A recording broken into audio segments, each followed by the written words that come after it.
দুর্নীতির ৬ মামলায় ক্ষমতাচ্যুত প্রধানমন্ত্রী শেখ হাসিনা সহ ১০০ জনের বিরুদ্ধে অভিযোগ গঠন করেছেন আদালত। ক্ষমতার অপব্যবহার করে পূর্বাঞ্চল নতুন শহর প্রকল্পে ৬০ কাঠা সরকারি জমি বরাদ্দ নেয়ায় দুদক এই মামলাগুলো দায়ের করে।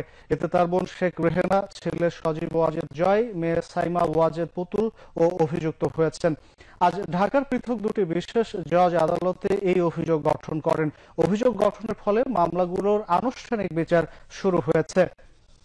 মামলাগুলোতে আসামিরা পলাতক থাকায় তাদের বিরুদ্ধে গ্রেপ্তারি পরোয়ানা জারির আদেশ দেন আদালত।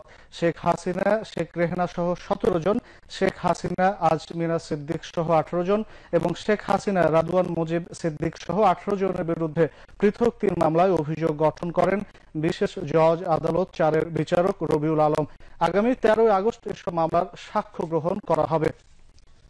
অপরদিকে শেখ হাসিনা ১২ জন, শেখ হাসিনা সজীব ওয়াজেদ জয় সহ ১৭ জন এবং শেখ হাসিনা পুতুল সহ ১৮ জনের বিরুদ্ধে পৃথক ৩ মামলায় অভিযোগ গঠন করেন বিশেষ জজ আদালত ৫-এর বিচারক মোহাম্মদ আবদুল্লাহ আল মামুন। এসব মামলার সাক্ষ্য গ্রহণের দিন ধার্য করা হয়েছে আগামী ১১ আগস্ট। এর আগে ২০ জুলাই মামলাগুলোর আসামিদের আদালতে হাজির হওয়ার দিন ধার্য ছিল, কিন্তু কেউ হাজির না হওয়ায় মামলাগুলো বিচারের জন্য বিশেষ জজ আদালতে বদলির আদেশ দেন ঢাকা মহানগর সিনিয়র স্পেশাল জজ জাকির হোসেন গালিব।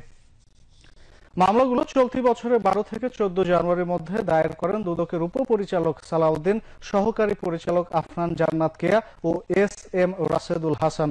তদন্ত শেষে ১০ মার্চ চার্জশিট দাখিল করেন তদন্ত কর্মকর্তারা।